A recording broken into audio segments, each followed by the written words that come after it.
Hello and welcome back to the channel.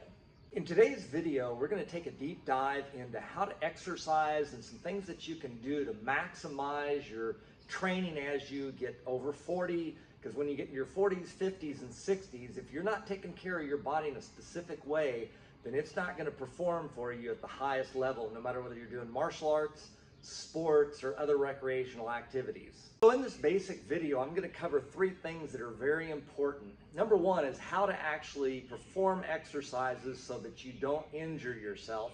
The key exercises that you probably need to be performing as you get older so you can maintain your peak performance. Why balance training is absolutely critical in any type of your training modalities. And also when to eat in relationship to your training, because if you understand that, you can maximize your performance and get the most out of your physiological training as well. This is a disclaimer before we get started. If you're not in physiological shape to do these exercises, I don't want you performing them. Meaning if you have injuries, if you're recovering from something, please don't do this video. That's a different type of video to rehab and get your body back on track. This is geared for, if you're a pretty healthy person and you want to use the next 3 months in getting healthier and then maintain that health, this video is for you. Just to save time, as we're going through the video, I'm going to describe the physiology or the reason why you're doing these exercises and why they're so important, how they're going to keep you from avoiding injury, like the weekend warrior syndrome where somebody goes out and gets injured. So I'm going to go through, and as we're training, I'm going to explain to you exactly why we're doing what we're doing. Generally, I like to start my exercises with a quad exercise, and number one, because I can get a lot of blood flowing to my whole body by just starting with the quads, because it's such a big muscle. And one of the things I like to do is use this bar that's actually attached to a pivot point. So I'm going to show you how to use that. And if you don't happen to have this bar and this pivot point set up, I'll show you some other things that you can do to get your quads warmed up and strengthened. Okay, now if you have any knee problems whatsoever, I suggest not starting out with this exercise because it starts you out in a deep knee bend, and you might not want to do that if you're having problems with your knee. So what I do is, first I squat down and then pick up the bar, put it sort of in a prayer position to where you're just kind of relaxed here. And then what I'm going to do is I'm going to slowly push up, and then as I push up, now I'm kind of leaning into the bar, and I'm going to push the bar up with my arms, and then I'm going to kind of stretch at the end. So you're strengthening and stretching at the same time. So I'm going to go down, I'm going to lift up, and I'm going to push up to stretch my arms, and then at the end I can kind of push forward to kind of stretch my lats out. But the key thing to do is to kind of do it slowly. I don't want you bouncing and doing all that stuff, so you want to go slowly down, slowly up, and slowly push and slowly stretch. So I usually do about 60 of these with this bar because that gets my heart rate up. I use this bar not only as just the bar weight itself, but also I can put some weight on here and do basically the same exercise that you're doing without weight, but I might just do 30. If I'm using more weight, then I'll do less, more reps. So from here, I'll do the same thing for the workout, but just use, weight to, add to. So I'll do less. If I'm using weight, I'll just do less of these. Let's assume that you don't have a bar attached to a pivot point. So then what do?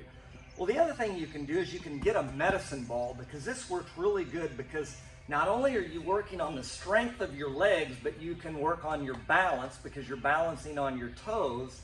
And also you can use this to push up and throw the ball up in the air. So as you go up, you throw the ball and then catch it and come down. So you're actually, not only are you working your quad strength and you're strengthening your cardiovascular system, but you're also working on your balance, because as we get older, balance is so important to our well-being, because as people get older, they lose proprioception, or their body in space, and so they fall over real easy.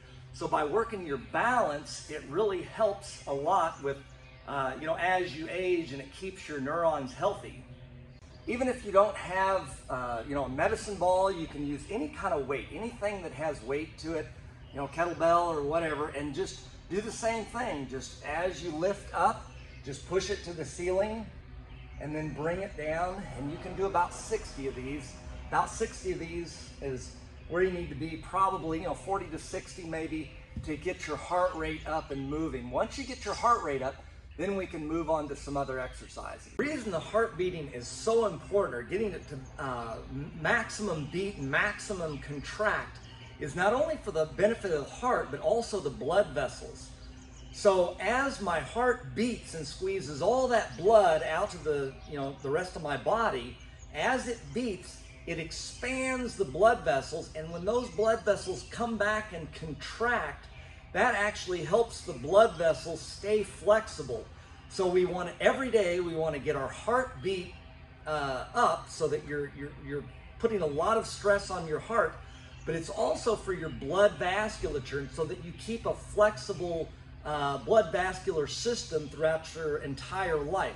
So that's why each day you should probably do an exercise to where you get your heart beating pretty good during the day. Once I get blood flow to my lower body, then I like to get blood flow to the upper body going with some push-ups, and that's probably the best thing to do as a second round in your warm-up routine.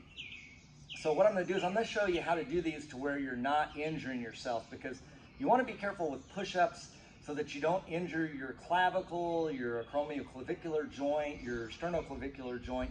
Any of this up in here, you can damage your shoulders, so I'm going to show you how to do these. Now, the first thing you want to do is you want to put your hands like not too far out, not like up these diamond push-ups. That'll put a lot of pressure in the shoulder, or in the sternum area. So what I want to do is I want to bring my arms out, just naturally out, push them down a little bit so that I don't have my shoulders up in my ears, and I relax. So when I go down to do my push-up, I'm going to have the push-up in this position. My hands are far enough apart, and then I'm going to slowly go down and slowly go back. And you can do about 40, maybe 60 of these, depending on how strong you are. But just going down, going back, and just keep breathing with this. Just stay breathing, relaxed, and just keep going until you get tired, and then you do about 10 more after you get real tired. And so you're just trying to warm everything up. So just get blood flowing everywhere. What I like to do is, when I get warmed up with my leg squats and then my push-ups, usually my heart rate's up pretty good. So what I like to do is I like to do an exercise to bring my heartbeat down a little bit, so I'm not high output, more of a medium output, but it lets me kind of take a break and recover. So I'll do something that's very strenuous, and then I'll do a recovery exercise. So I'm going to show you a few recovery exercises that I do. Recovery exercise works great because not only it helps you relax and bring your heart rate down a little bit, but it also helps you learn how to use your center and control your body. So it helps for martial artists mainly, maybe a boxer or something like that. What I do is I start with the bag, and instead of just punching the bag and expending a lot of energy, what I like to do is I like to just turn my body so my body is actually hitting the bag. I'm not trying to hit it with my muscles and my power, but I'm just trying to just relax and hit the bag just at a relaxed pace. So it'll bring my heart rate down, but it'll still keep me exercising and pushing my body a little bit while I bring my heart rate down. One thing I also like to use to relax, in between, heavier things that I'm doing, is I like to use this wobble, I guess it's a wobble board, but it has like a jelly-filled space on the bottom, and then it's really good for balance. So you get to work strength and balance and bring your heart rate down all at the same time. So what you do is you I put this in front of the bag, and that kind of gives me some stability. So that if I'm real tired and I'm falling, or if I'm shaking a lot, then I can have some stability if I need it. And I'm going to show you how you get on this thing. This in the video because it's kind of dangerous to get up on this thing if you don't. So if anybody has any better ideas of doing this than what I'm going to show, this is how I get on, is I just kind of straddle it, hold on to the bag, and then I'm going to jump up and put my feet in on either side of the center at the same time so that I stay stable. So I'm just going to jump up and then hop in the middle, maybe get your foot positioned. And then what I'm going to do is I'm going to kind of do a squat and then back up, and do a squat and then back up. So I'm going to maybe do 10 of these, and you might get down and just hold the squat, hold it down here and then move up. And as you get more tired, you're going to wobble around a lot, and that's okay, but you've got the bag here to kind of catch yourself. So this is just to kind of work on your balance, which is really key to keep brain development, keep your brain very viable and active as you get older. Important exercise, it's absolutely critical, is to work on your biceps, or your curling ability, pulling ability. And because one thing, a lot of people, what they'll do is they'll injure themselves. They'll get a biceps tear, it'll pop, because what they'll do is they'll go out and they haven't done any exercise for a long time, and then they exercise like they used to maybe 10 years ago, and then they'll tear a muscle, a tendon, whatnot. And the reason you do that is your muscles, if you don't exercise, you're going to lose protein in that structure. That structural protein is going to be absorbed and it's going to go away because you're not using it for physical activity. So that's what happens to these people, is these weekend warriors, is they go out and they rupture things, or they'll start taking testosterone, and then their muscles will pull real strong, and then they'll pop their bicep. So with this exercise, I want you to go really slow and work your way up, maybe doing 1 or 2, and then that day, that week, and then work your way up to where you're doing 10, 20. But really, any of the exercise routine, you need to take about 3 months to work your way up. So start real light and work your way up. Don't just jump in there and do as many as you can. You're going to injure yourself. So that's sort of midway between this video. I want to emphasize that is, don't jump into this and go crazy all at once. You need to stage yourself. For the pull-ups, I'm going to do 2 different things. I'm going to do pull-ups with my hands in this direction, or facing me, and 1 pull-up facing out. And what I generally do is, whether I'm doing it in or out, when I start getting fatigued, then I'll start bringing my legs up and using that to help me get up to the bar, because you're working your psoas and your... What I'm going to do is I'm going to start out with doing the pull-ups in this position, and then I'm going to change to this position. I'll show you how I'm going to use my legs to do both of them. So you just lift up.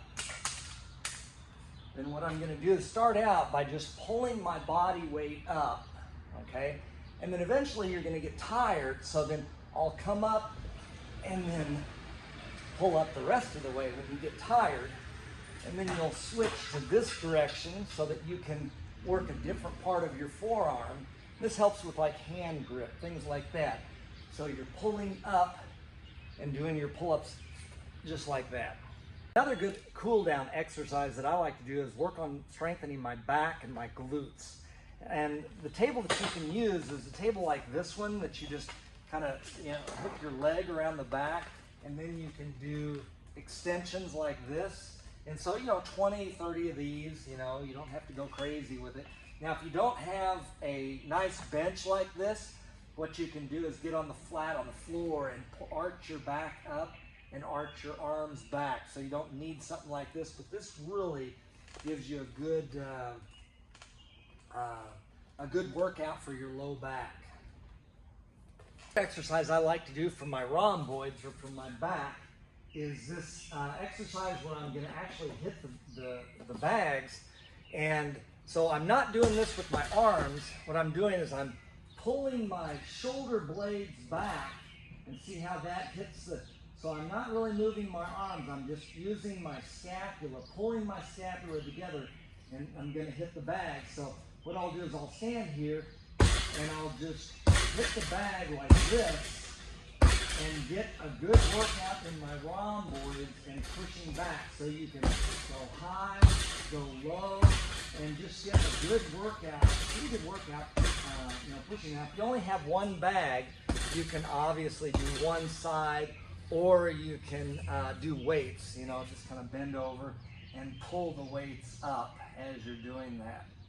Another exercise that I highly suggest for getting your heart rate up and, you know, ramping everything up is a box jump. And you can get these boxes that, you know, have different measurements. So, you know, this is obviously going to be higher than this, and this is lower than this. So you can move it around depending on what size you want to, you know, go for, what height you want to go for. But what you're doing is you're learning to tuck your legs and build up your cardiovascular doing this. So what you're doing is you're just jumping up onto this box. So it's, but be careful, use something real soft so if you accidentally hit it or fall off of it or something, you don't hurt yourself. So use something that's kind of padded like this. But basically you just jump up onto the box and then down. You could do 10, 20 of those, or how many you want to do, and then that will get your jumping and help your balance as well.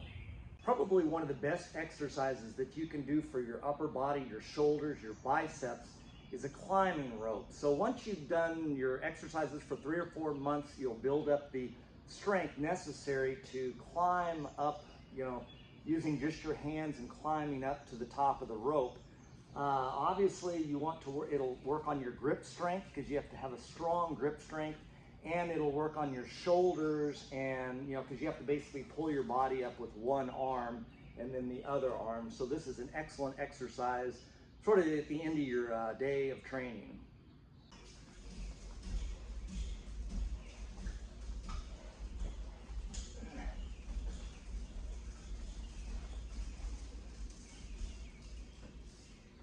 I don't want to go into diet on this video, but one thing I want to say is related to your workout. If you cannot eat before your workout, and what I do is in the morning, you've fasted all night, okay? So you might as well keep your fast going and then exercise in the morning as you're still fasting, because you want to burn all the glucose out of your body if you can and start burning fats.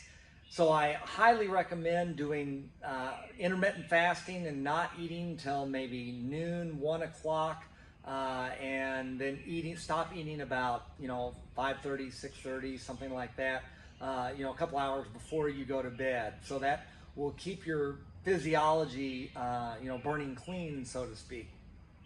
So the key takeaway message here is, number one, you want to strength train to where you put pressure on all your joints, your muscles and everything, so that you can build protein structures, keep everything strong so that you don't get injured if you try to do an exercise that you haven't done for maybe, you know, 10 years, 15 years, something like that. So you strengthen, then you keep your cardiovascular system. So not only does your heart need to pump strong, but you need to work out your blood vessels and keep them flexible so that you can stay flexible throughout a lifetime. And also eating, and, you know, we didn't go into diet here, but I just want to say that before your workout, especially if you're going to work out in the morning, is don't eat anything because you fasted all night. So fast through your workout and don't put any more food in, just burn all the glucose out of your body, and that's more like intermittent fasting. So between those 3 things, you should stay pretty healthy throughout a lifetime and be able to do martial arts or any kind of other physical activity as you get into your 60s, 70s, and 80s.